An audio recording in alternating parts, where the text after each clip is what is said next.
During the summer, the ants plan for the winter. They don't have any credit cards. They don't use the present moment to create debts and liabilities for themselves in the future. They use the present moment to create assets for themselves. Do you remember the fable about the ant and the grasshopper? The grasshopper laughed at the ant for working so hard all summer. The grasshopper just enjoyed himself, leaping around in the high grass without a care in the world. And when the winter came, he starved to death, while the ant had plenty to eat. Remember, we've all been grasshoppers at some point in our lives. Just make sure you're not one now. Character is the means for transforming ideas into achievements. It's somewhat abstract in the sense that you can't lay your hand on it or point to it or weigh it on a scale. But in a very real sense, character is what allows you to get where you want to go. If you want to drive from your home to a store on the other side of town, you'll need an automobile with gas in the tank.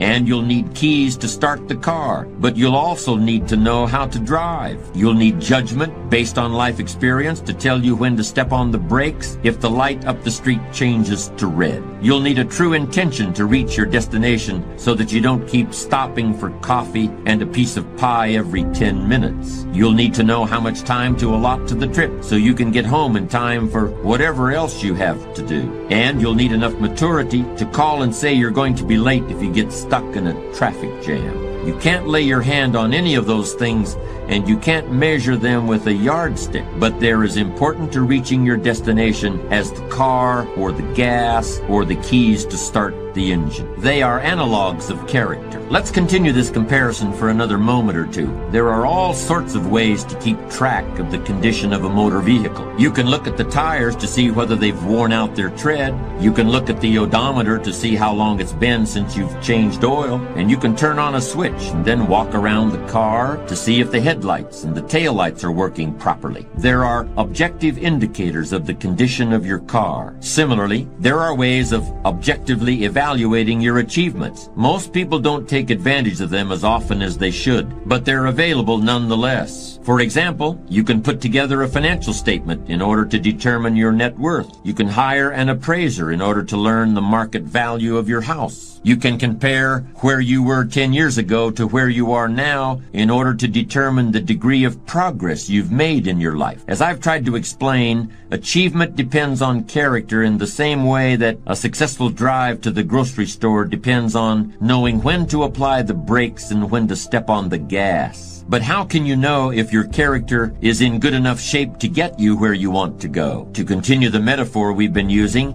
there are ways of discovering whether you still know how to drive without having an accident. I believe there are ways of evaluating the strength of your character that are almost as clear as the depth of tread on a tire or the amount of gasoline in the tank of an automobile. In order to use these techniques for character evaluation, all you need is a commitment to be ruthlessly honest with yourself. At first, that kind of ruthless honesty may include a little bit of pain, but once you accept the fact that character is basic to achievement, you'll gladly pay the price. Just as the gas gauge of a car indicates full and empty, with several demarcations in between, you can learn whether your character has enough fuel to get you to your life's destination. You can learn to tell whether you're on full or empty or somewhere in between. But while a car runs on only one fuel that is indicated by a single gauge, character, in my opinion, can be evaluated by 4 different imaginary gauges. Here's the first one. On the right-hand side of the gauge, corresponding to the letter F for full on a gas gauge, I want you to imagine the letter R, which stands for refusal. And on the left side of that gauge, I want you to imagine the letter C, which stands for complacency. If your character is good and strong, there are certain things that you simply refuse to accept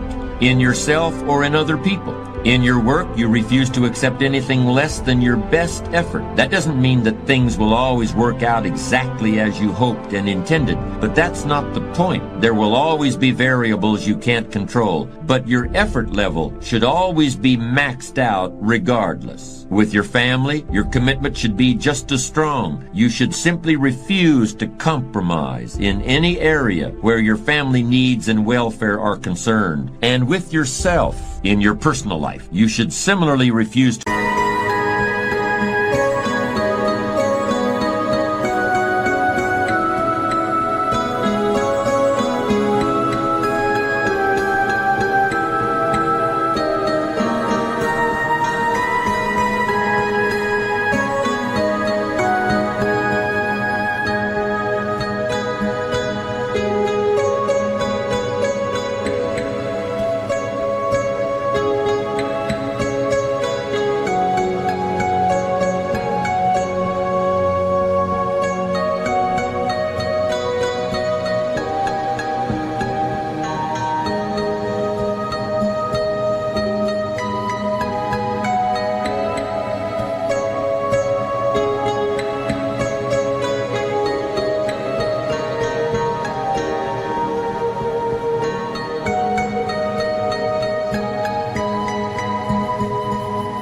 accept pettiness or dishonesty or unethical behavior in any form. That's the right-hand side of the first character evaluation gauge. On the left hand is the letter C, which stands for complacency. But it also could be the letters LIS, standing for let it slide, or even WTDA for what's the difference anyway. Ask yourself where you stand on that scale. Do you have enough good, strong refusal to achieve what you want to achieve? If not, it's time to make a pit stop right now. The second character rating gauge has the letter D on the right, and on the left is the letter M. The D stands for decision, and the M stands for maybe. Ask yourself, are you a person who comes to a fork in the road and turns right or left? Or do you stop the car, scratch your chin, and say, well, maybe I'll go this way, and then again, maybe I'll go that way. And in the end, you go nowhere. Think about the big issues that are facing you in your life right now. It could be that you want to leave your job and start a business of your own. It could be that you want to get married. In any case, are you the kind of person who comes to a decision and puts it into action? Or are you someone who says, well, maybe, but then again, maybe not? Now imagine a gauge with a W on one side and an A on the other side. The W should be in bright red or orange, while the A should probably be a dingy green or pale yellow. That's because the W stands for want,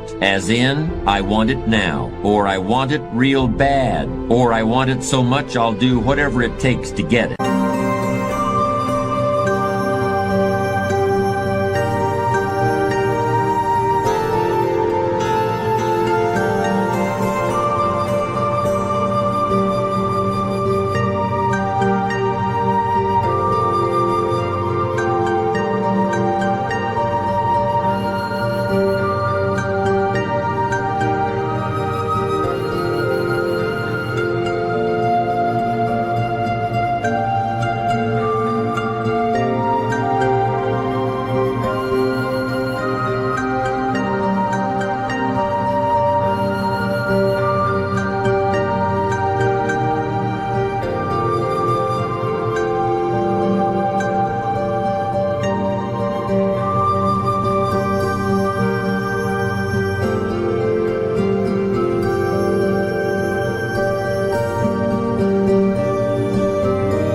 The W means you'll go to law school for 5 years at night while working full-time during the day because you want to be a lawyer. The W means you'll get up at 4 o'clock in the morning every day to work on your novel because you want to be a writer. It means you'll travel from one end of the country to the other many times in order to find a doctor who can make your child well. I know people who have done all those things because they wanted something and eventually they got it. The A stands for apathy. That's where you really don't care what happens. And if you really don't care what happens, it's just as well because it certainly isn't going to be anything good. Now we come to the last of our imaginary character gauges. On the right-hand side is the letter P, and that stands for promise. And on the left-hand side is a letter F, and that stands for fear. If you are a person of strong character, you will promise yourself that you will achieve your goals or what? It doesn't matter because you never consider that possibility. You have made a promise and you're going to keep it. When you set out to drive to the grocery store, you don't stop at the doorway and think, what will I do if I don't make it? You simply intend to get to the grocery store. You know you're going to get there. You will get there. It's simply assumed. Fear is simply the inability to make a promise to yourself. It kicks in when you start thinking about all the bad things that can happen to you on the way to your destination. And before long you're thinking, wouldn't it be easier just to stay home? Isn't it safer to just stay in bed? Isn't it better to pull the covers up over my head?